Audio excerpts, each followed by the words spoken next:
Economics में कुछ topic हैं जो न्यूमेरिकल बेस पे भी आते हैं। हालांकि 80% जो उसमें एग्जाम्स पेपर बनता है वो थ्योरेटिकल बेस पे बनता है, लेकिन जो 20% रिमेनिंग है वो न्यूमेरिकल बेस पे बनता है, जिसमें एक सबसे बड़ा न्यूमेरिकल चैप्टर है जिसको हम नेशनल इनकम बोलते हैं। अब नेशनल इनकम अपने आप में न्यूमेरिकल बेस पे बहुत बड़ा है, लेकिन मैंने यहाँ पे टॉप 5 ऐसे क्वेश्चन रखे हैं जिसके बेस पे आपको टॉप 5 क्वेश्चन अगर आप कर लो तो नॉर्मली आपको पूरा चैप्टर होल बेस पे कवर हो जाएगा जिस कॉन्सेप्ट वाइज।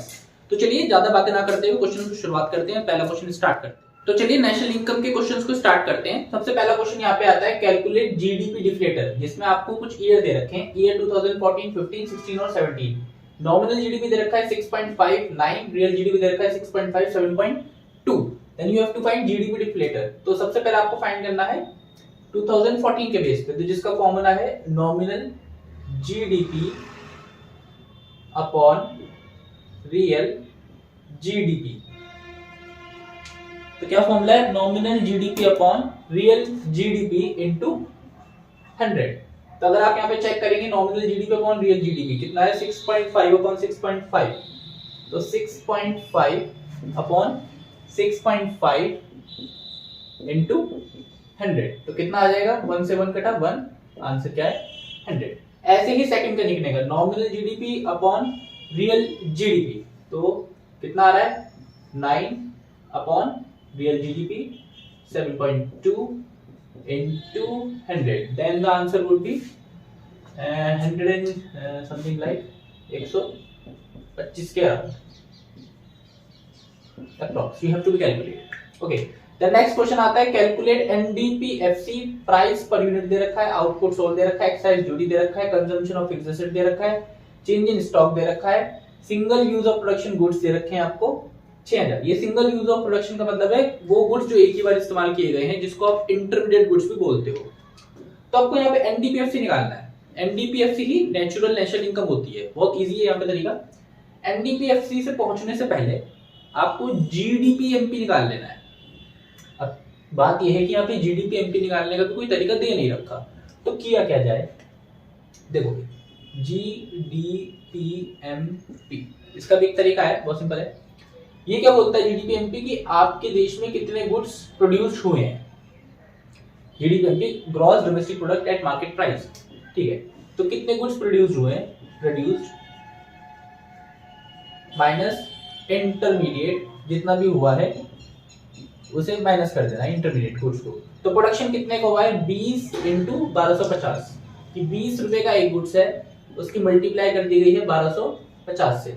अगर एक यूनिट 20 की है तो 1250 कितने की होंगी? तो आंसर वुड बी 24,500। माइनस करेंगे इंटरमीडिएट 6000, तो आंसर कितना आएगा? 18,500। तो ये आपका क्या निकल के आ गया? GDP MP. अब जीडीपी एमपी से हमें अगर पहुंचना पड़ता है एनडीपीएफसी पे, तो क्या करना पड़ेगा? एनडीपीएफसी तो हमें क्या करना पड़ेगा? ग्रॉस से यहाँ पहुंचना है तो माइनस क्या करेंगे? माइनस करेंगे जी डैश, और क्या करेंगे? मार्केट प्राइस से अगर फैक्टर कॉस्ट पे पहुंचना है तो माइनस करना पड़ेगा आपको, या तो सब्सिडीज या फिर, लेकिन यहाँ पे हमें दे रखा है एक्साइज ड्यूटी, तो हमें माइनस करना पड़ेगा excise duty. Okay, then NDPFC अगर आप चेक करें कि एनडीपीएफसी हमें यहाँ पे कैलकुलेट करना है, तो जीडीपी हमें दे रखा है 18,500, जिसमें से माइनस करेंगे यहाँ पे डैप। डैप आपका होता है कंजम्पशन ऑफ फिक्स्ड एसेट्स, कितना है? 1000, तो जी 1000 यहाँ पे माइनस कर दिया। देन दूसरा हमें ढूंढना है excise duty. Excise duty will be 5000, तो यहाँ पे 5000 भी माइनस कर दिया। Then the answer would be कितना बचा? 6000 अगर 18,500 में से गए तो ये आपका बचा 12,500, तो 12,500 would be the answer to calculate the NDPFC. अब आते हैं थर्ड क्वेश्चन। तो चलिए क्वेश्चन नंबर 3 है, और यहाँ पे आपको कैलकुलेट करना है calculate operating profit. Operating profit भी नेशनल इनकम का एक पार्ट होता है। अब नेशनल इनकम में हमारे 3 मेथड होते हैं, वैल्यू एडेड, इनकम मेथड और एक्सपेंडिचर मेथड। तो ये ऑपरेटिंग प्रॉफिट है, ये इनकम मेथड का एक पार्ट है। अच्छा, ऑपरेटिंग प्रॉफिट का मतलब क्या होता है? ऑपरेट करते हुए कहीं से भी प्रॉफिट कमाना या फिर सरप्लस कमाना। तो यहाँ पे हमें कुछ फिगर दे रखी है, royalty, rent, interest, NDPFC, profits and dividend. इनमें से कुछ चीजें जुड़ेंगी और कैलकुलेट हो जाएगी आपकी ऑपरेटिंग प्रॉफिट। तो यहाँ पे 4 चीजें ऐसी हैं जो जुड़ने वाली है, जिसमें सबसे पहला आता है आपका रॉयल्टी जो कि आपका जुड़ेगा। सेकंड आएगा यहाँ पे जो जुड़ेगा वो आएगा आपका rent, rent is a part of operating surplus. Third आपको जुड़ेगा interest, interest would be the part of operating surplus. And fourth यहाँ पे आपका जुड़ेगा profit, and profit would be the part of operating surplus. तो रॉयल्टी यहाँ पे आपका है 5, रेंट है यहाँ पे आपका 75, इंटरेस्ट है यहाँ पे आपका 30 एंड प्रॉफिट है यहाँ पे आपका 45। तो अगर हम इसे जोड़ते हैं तो कितना होता है 80, 110, 155।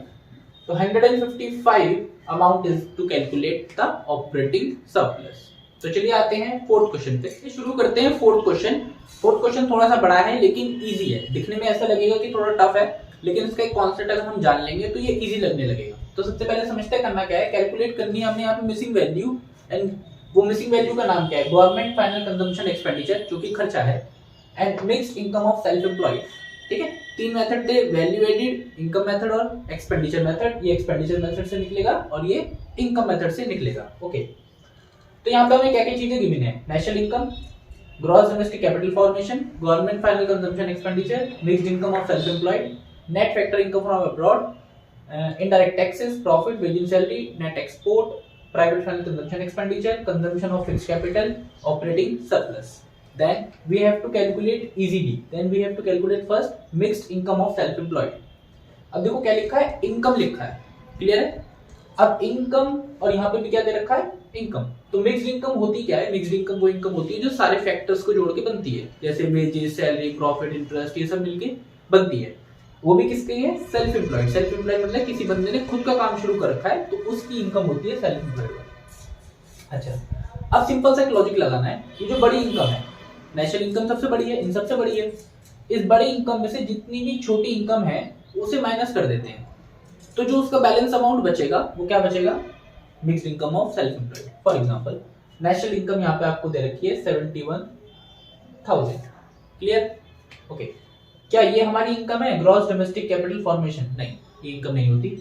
गवर्नमेंट फाइनल कंजम्पशन एक्सपेंडिचर, ये तो खर्चा है, ये तो आपको कैलकुलेट करना है।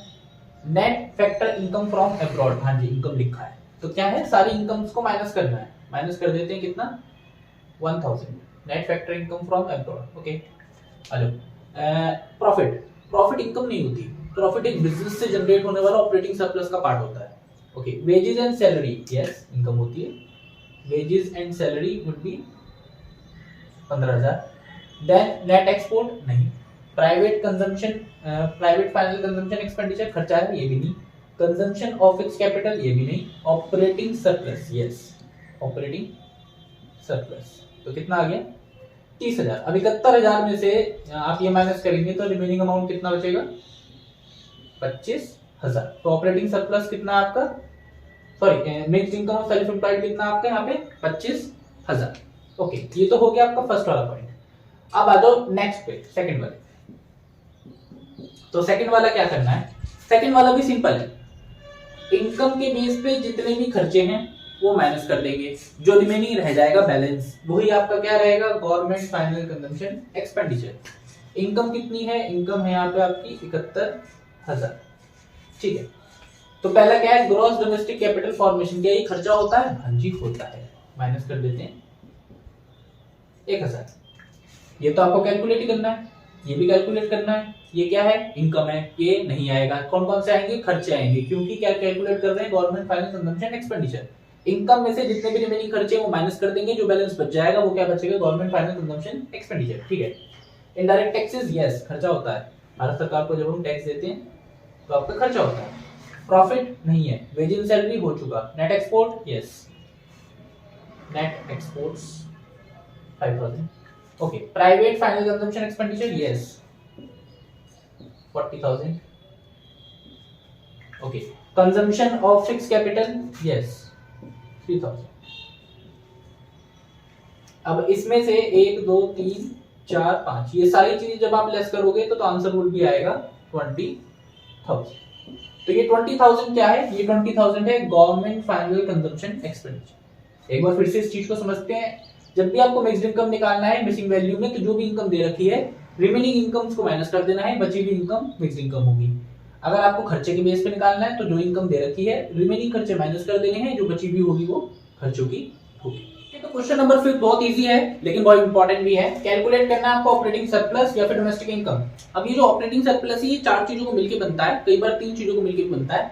तो 4 चीजें कौन कौन सी है? पहला है रेंट एंड इंटरेस्ट। तो firstly we have to calculate rent and interest would be 800।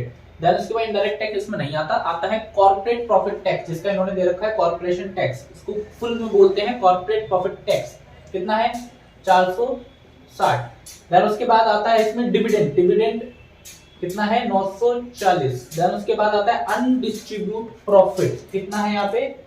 300। Then the answer would be operating surplus पे, जिसको हम ओएस भी बोल सकते हैं, वो आ जाएगा आपका 2500। लेकिन आप में इंपॉर्टेंट भी है। देन उसके बाद सेकंड है डोमेस्टिक इनकम, जिसको आपको कैलकुलेट करना है डोमेस्टिक इनकम को। डोमेस्टिक इनकम को बोल सकते हैं एनडीपीएफसी। ओके, एनडीपीएफसी ये 3 चीजों के बेस पे मिलकर बनता है, 1 2 3। पहला आता है COE, कंपेंसेशन ऑफ एम्प्लॉय। तो पहला क्या है? Compensation of employ. देन अगला है यहाँ पे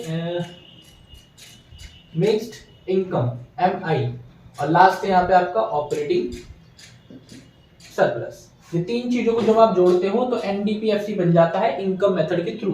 तो कंपेंसेशन ऑफ एम्प्लॉय कितना है यहाँ पे आपका? 2000। मिक्स्ड इनकम यहाँ पे चेक कीजिए, मिक्स्ड इनकम ये कितनी है? 200। एंड ऑपरेटिंग सरप्लस यहाँ नहीं दे रखी, एक्चुअली आपने कैलकुलेट करी थी जो की थी 2500। तो जब आप इन तीनों को जोड़ते हो तो ये होता है 2 2 2.5 और ये हो गया आपका 4700। ये 4700 ये बोलता है कि इसको हम बोलते हैं एनडीपीएफसी। नेशनल इनकम में जो अभी क्वेश्चन आएंगे, इन 5 टॉपिक को अगर आपने कर लिया, इन्हीं क्वेश्चंस को कर लिया, तो नॉर्मली 90% केस में यही आसपास घूमते हुए क्वेश्चन आपको मिल जाएंगे।